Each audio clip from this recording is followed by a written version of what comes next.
Good morning, students, class 9th. Now, you guys know this is the period of geography, and you reconnect yourself from the previous lesson or from previous chapter. Chapter Bharat के भौतिक विभाग पढ़ाया गया था। उसमें से भारत को कितने भौतिक विभागों में बांटा जा सकता है, प्रत्येक का वर्णन। तो उसमें हम लोगों ने पढ़ा था पहला भौतिक विभाग हिमालय या नॉर्दर्न माउंटेन वॉल या उत्तरी पर्वतीय क्षेत्र, ठीक है ना। पहला बताया गया था जिसका ब्रैकेट में नाम था हिमालय पर्वत श्रेणी, हिमालय पर्वत माला। तो इसमें आपको हमने 3 भाग बताए थे।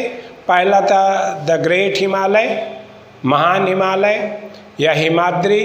दूसरा था हिमाचल, इनर हिमालय या मिडिल हिमालय। और तीसरा था शिवालिक माउंटेन रेंज, वा हिमालय या आउटर हिमालय। तो इसमें फर्स्ट पढ़ा दिया, सेकंड पढ़ा दिया। नाउ द थर्ड आपका है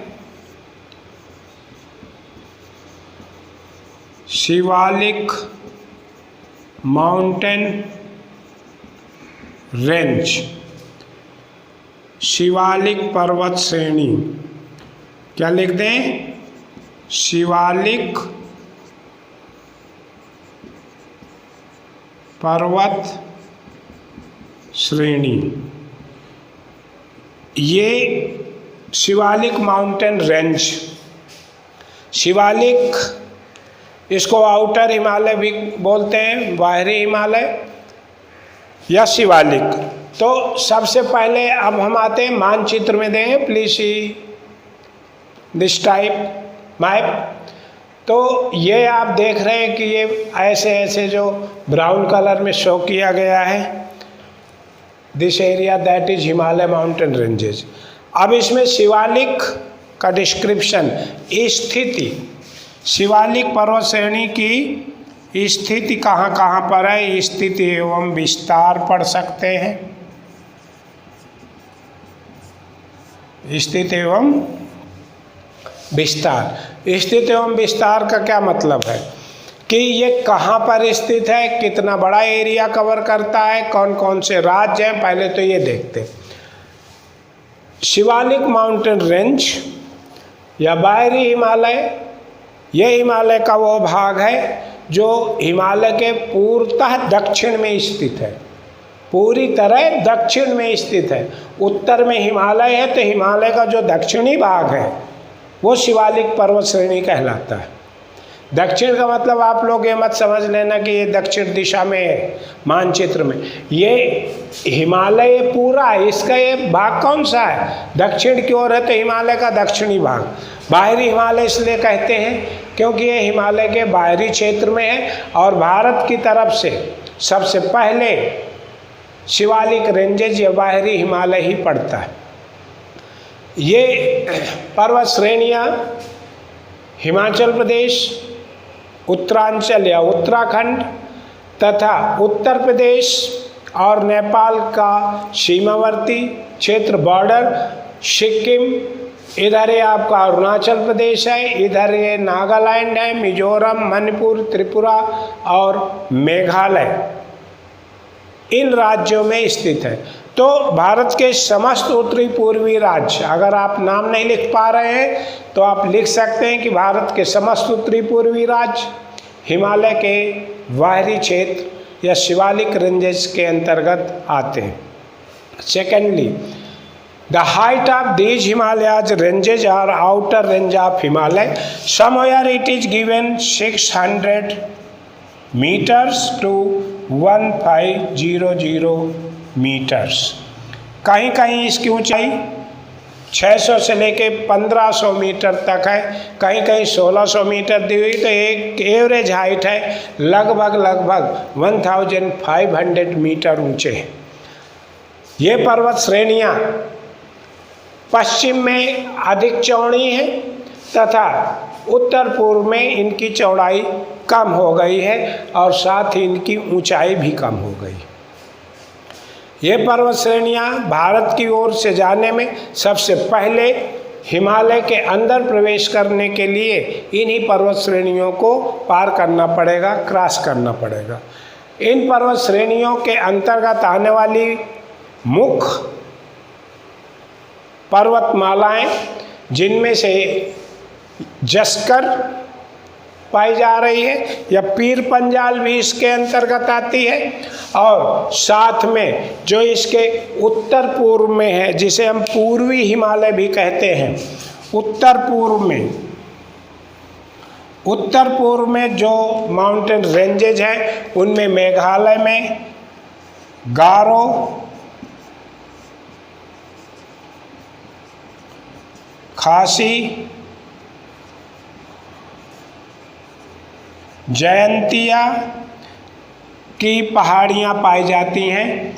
ये मेघालय में है।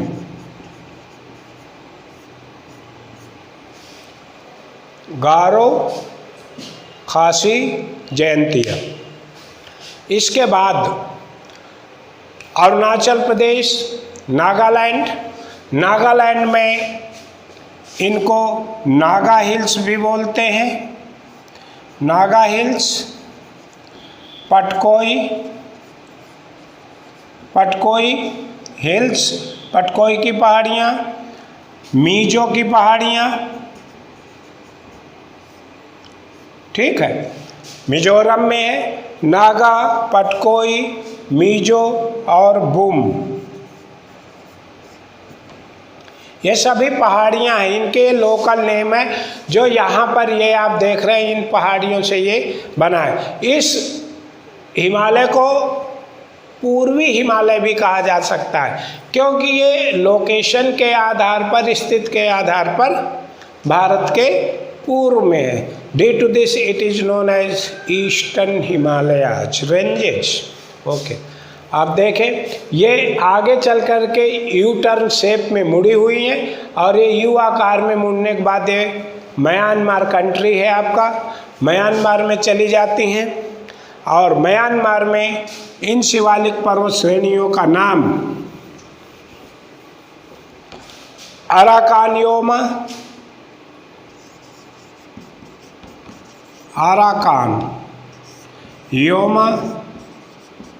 शान योमा मीन्स है हिल्स। ये इनका लोकल नेम है। बर्मा में या म्यांमार में योमा का नाम पहाड़ियों से दिया गया है, तो इनका नाम अराकान और शान योमा है। ये तो हो गई इनकी स्थिति और विस्तार। अब आते हैं यहाँ की जलवायु कैसी है। क्या जलवायु, मौसम।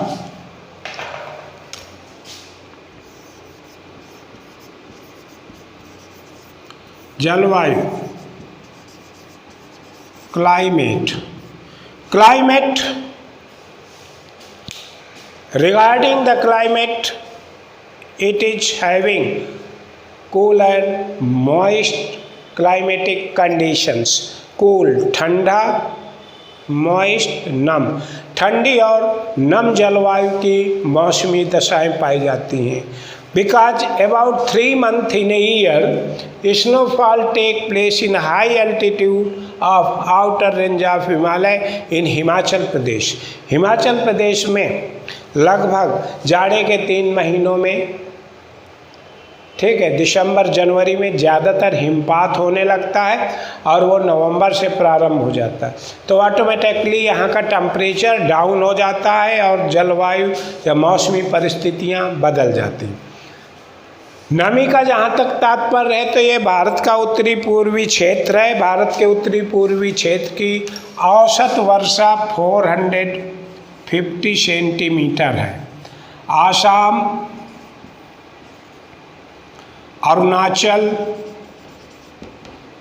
अरुणाचल में इन दोनों राज्यों में, मेघालय में सबसे ज़्यादा वर्षा होती रहती है और लगभग पूरे साल यहाँ पर थ्रू आउट ईयर रेनफॉल होती। तो इसलिए ठंडी और नम जलवायु की दशाएं, मौसमी परिस्थितियाँ पाई जाती। यहाँ की जो वनस्पति है वो सदाबहार वन पाए जाते हैं।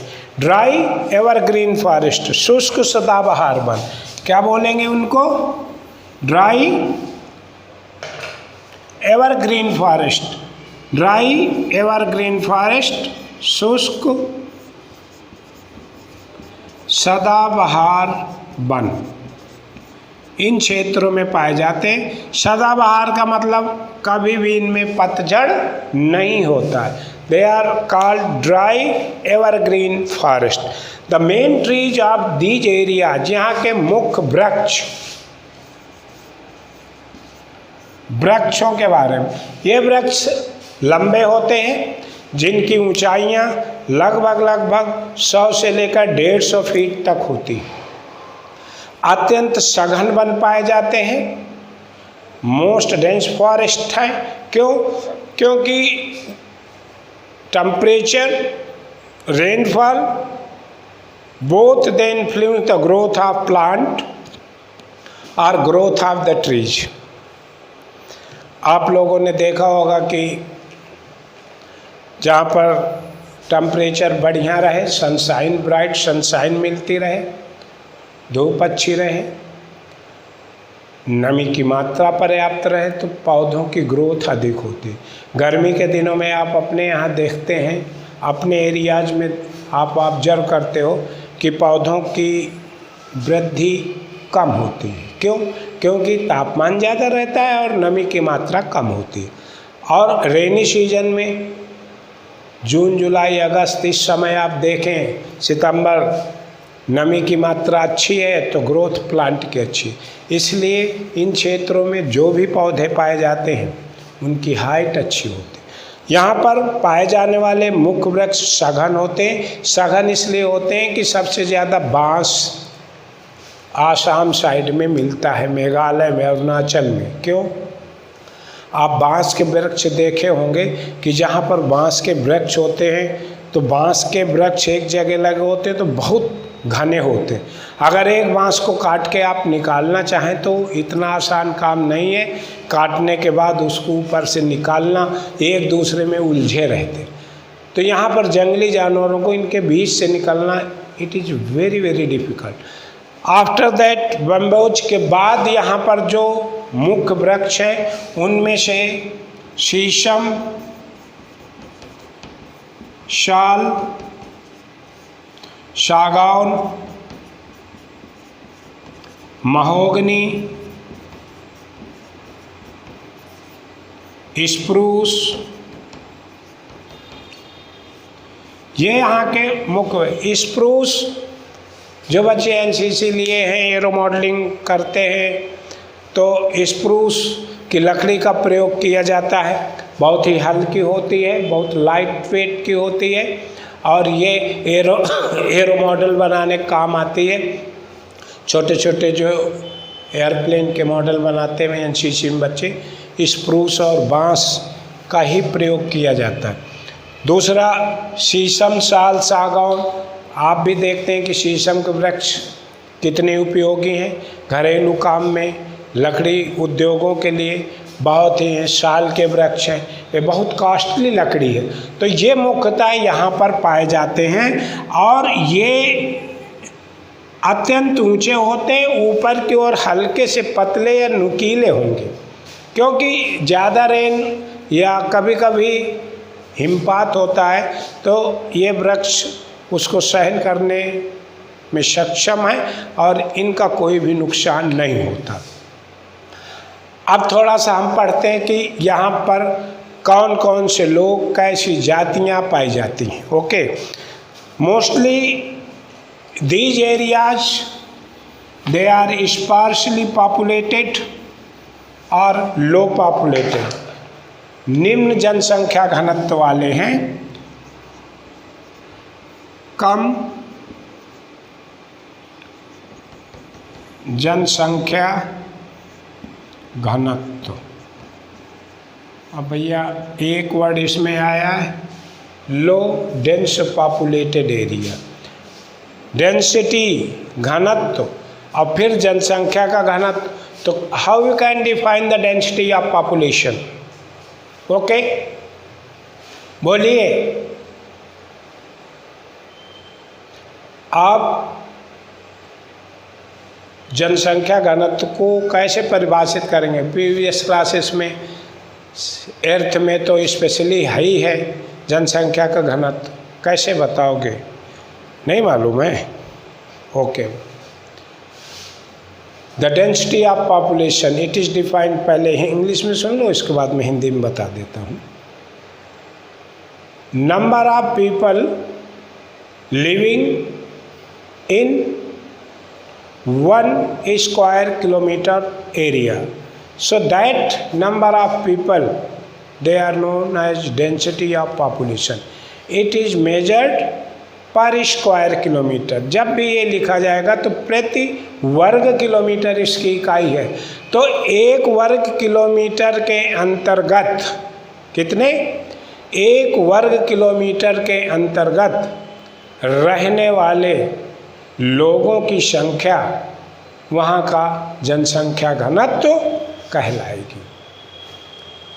जनसंख्या घनत्व, जैसे मान लीजिए कि मैं कह दूँ कि अरुणाचल प्रदेश में जनसंख्या का घनत्व 0 से लेकर के 15 पर्सन पर स्क्वायर किलोमीटर है, 15 व्यक्ति प्रति वर्ग किलोमीटर जनसंख्या घनत्व। तो अगर हम टोटल पॉपुलेशन ले, एरिया ले, so that is divided by the number of people और the area of land, so we can get per square kilometre. Total population divided by an area of the country, density of population. Okay. तो यहाँ पर विरल जनसंख्या है, सघन नहीं है, विरल जनसंख्या का घनत्व है, स्कैटर्ड पॉपुलेशन है, अलग अलग पाई जाती है। ज़्यादातर आबाद उत्तर पश्चिम में आ जाओ, हिमाचल प्रदेश में आ जाओ या उत्तराखंड में आ जाइए। हिमाचल प्रदेश में बहुत सी जनजातियाँ पाई जाती हैं, खाना बदोश जीवन लोग जीते हैं। ठंडी के दिनों में ये मैदानों की तरफ माइग्रेट कर लेते हैं और गर्मी में पुनः वापस चले जाते हैं, सड़क के किनारे पड़े रहते हैं। इनमें बकरवाल हैं, भूटियाज हैं। बकरवाल ये जनजाति है, भूटिया यहाँ की जनजाति है, ठीक है। गूजर हैं, ये भी यहाँ पर पाए जाते हैं। इसके साथ साथ इनका मुख्य काम कृषि करना है या पशुपालन है। तमाम ऐसे पहाड़ी क्षेत्रों में पशुओं को पालते हैं जिनमें भेड़, बकरी और जो वहाँ के ऐसे जानवर हैं उनको पालते हैं और उनसे ही प्रमुख आय का स्रोत है। साथ में उत्तर पूर्व की ओर भी कुछ जनजातियाँ पाई जाती हैं जो बांस का काम करती हैं। बांस के बास्केट्स वगैरह बनाए जाते हैं, खिलौने बनाए जाते हैं, कुर्सियाँ, सोफ़ा बहुत अच्छे अच्छे आसाम साइड में तैयार करते हैं। तो मुख्य व्यवसाय इनका वनों पर आधारित है, लकड़ी काटना है, उनसे वस्तुएं बनाना अथवा पशुपालन और कृषि कार्य करना है। अब महत्वपूर्ण घाटियाँ, बाहरी हिमालय में पाई जाने वाली महत्वपूर्ण घाटियाँ कौन कौन सी हैं?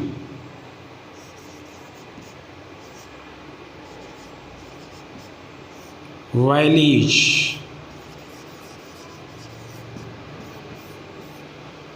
प्रमुख घाटियों में से कौन कौन सी वैली यहाँ पर है?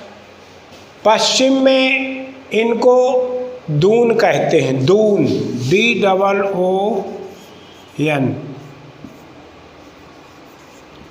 दून माने घाटी,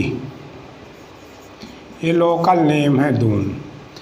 और ये तो हो गया पश्चिम में, और ये हो गया पूर्व में, इनको द्वार कहते हैं, द्वार। ठीक है, दोनों अलग अलग नाम हैं भाई, पश्चिम और पूर्व। तो यहाँ पर जैसे अगर आप दिल्ली से जाएंगे, आप लोग घूमने जाते हैं, नहीं गए तो जाना चाहिए, अभी तो जाने का मौसम नहीं है, कोविड चल रहा है। तो कभी भी अगर आप जाएंगे तो सबसे पहले आप अगर हिल स्टेशन की तरफ जा रहे हैं तो कौन सा शहर पड़ेगा? देहरादून। हाँ, देहरादून घूमिए। चलिए,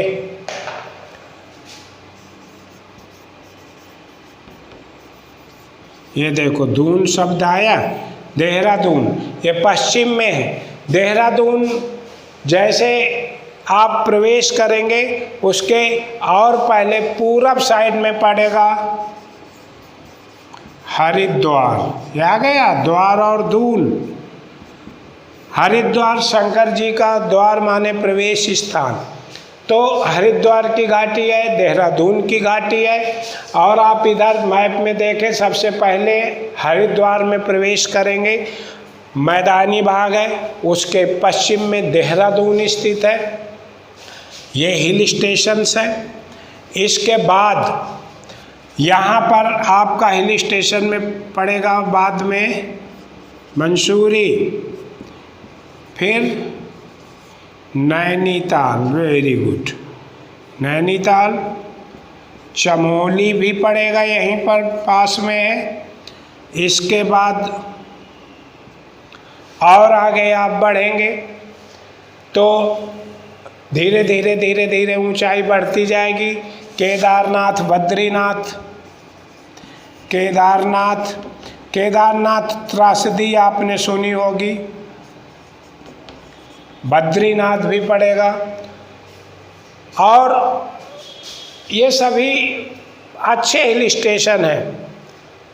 और आप चले जाएंगे हिमाचल प्रदेश की तरफ तो यहाँ पर श्रीनगर और वैली ऑफ कश्मीर, जो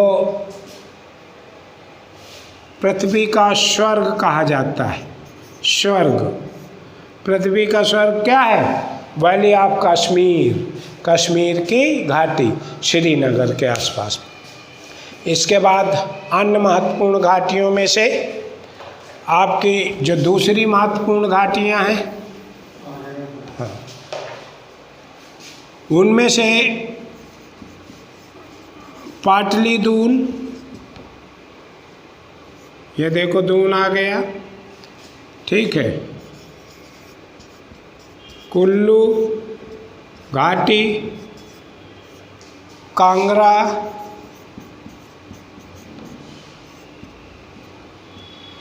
ठीक है, पाटली दून, कुल्लू घाटी, कांगड़ा घाटी, कोटली दून भी है, ये भी घाटी है। दून लगा इसमें, घाटी दोबारा नहीं लिखेंगे। ये महत्वपूर्ण घाटियां हैं और महत्वपूर्ण हिल स्टेशंस हैं। शिमला बढ़िया हिल स्टेशन है। और यहाँ मुख्य आय का स्रोत यहाँ का पर्यटक ही हैं। तो पर्यटन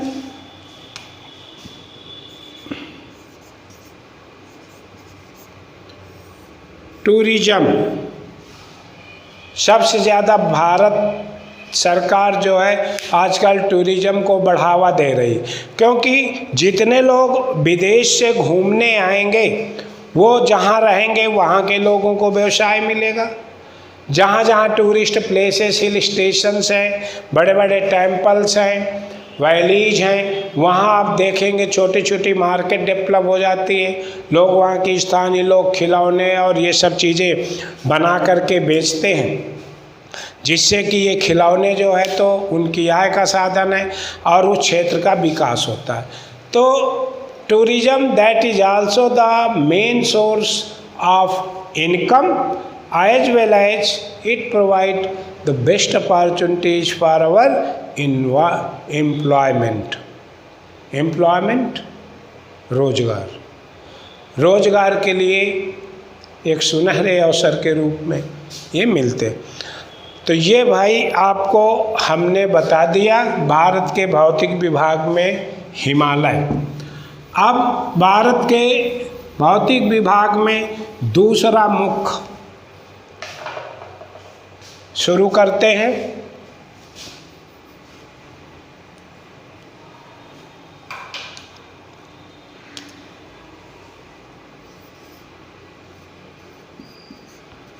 उत्तर का विशाल मैदान, the great plain of India. Great plains of India, Bharat का नॉर्दर्न प्लेन ऑफ इंडिया, उत्तर का विशाल मैदान।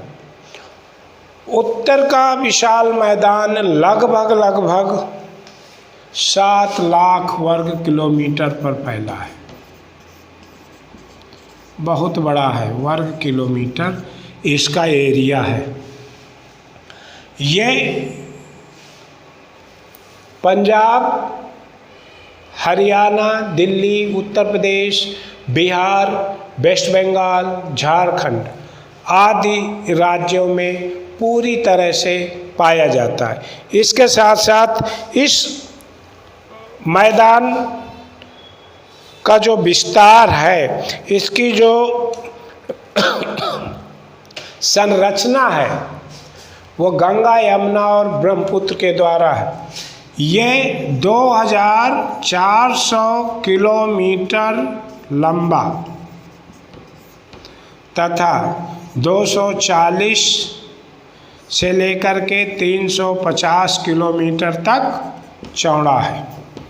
इसकी लंबाई यहाँ देखें मानचित्र में, पंजाब हरियाणा से लेके यहाँ तक 2400 किलोमीटर, कहीं पर ये 250 किलोमीटर चौड़ा है, कहीं 150, कहीं 240, ऐसे करके इसकी चौड़ाई पाई जा रही। इस मैदान को उत्तर का विशाल मैदान कहा जाता है because of that it is the largest plain of our country.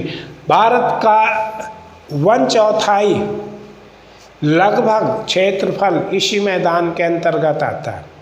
Bharat का ज़्यादा से ज़्यादा व्यवसाय कृषि क्षेत्र उत्तर के विशाल मैदान में ही पाया जाएगा। तो भारत की मुख्य कृषि उत्पादन का ये एक महत्वपूर्ण साधन भी है। आगे ये मैदान पूरी तरह से समतल है, देखने में इसका ढाल समझ में नहीं आता, लेकिन पंजाब में अम्बाला से लेकर के धीरे धीरे इसका ढाल पश्चिम से उत्तर पूर्व की ओर है। नदियाँ उत्तर पश्चिम से निकल करके किधर को बहती हैं, उत्तर पूर्व की ओर। तो पानी के बहाव से पता लग जाता है कि इस मैदान का ढाल किधर है। तो उत्तर पश्चिम, ये कौन सा है, उत्तर पश्चिम से लेकर के उत्तर पूर्व की ओर ये मैदान पूरी तरह से ढालू है। यहाँ पर बहुत तीव्र ढाल नहीं है, समतल भूमि है। और इस मैदान का निर्माण भारत की मुख्य नदियों द्वारा, कौन सी नदियों द्वारा किया गया है, तो इसे 3 भागों में रखा जा सकता है। सतलज एवं सिंधु नदी का मैदान, सतलज सिंधु प्लेन भी बोलते हैं। दूसरा गंगा यमुना, राइट, सही बोले आप, गंगा यमुना का मैदान हो गया, गंगा यमुना प्लेन, ठीक है। नेक्स्ट कहीं कहीं पर गंगा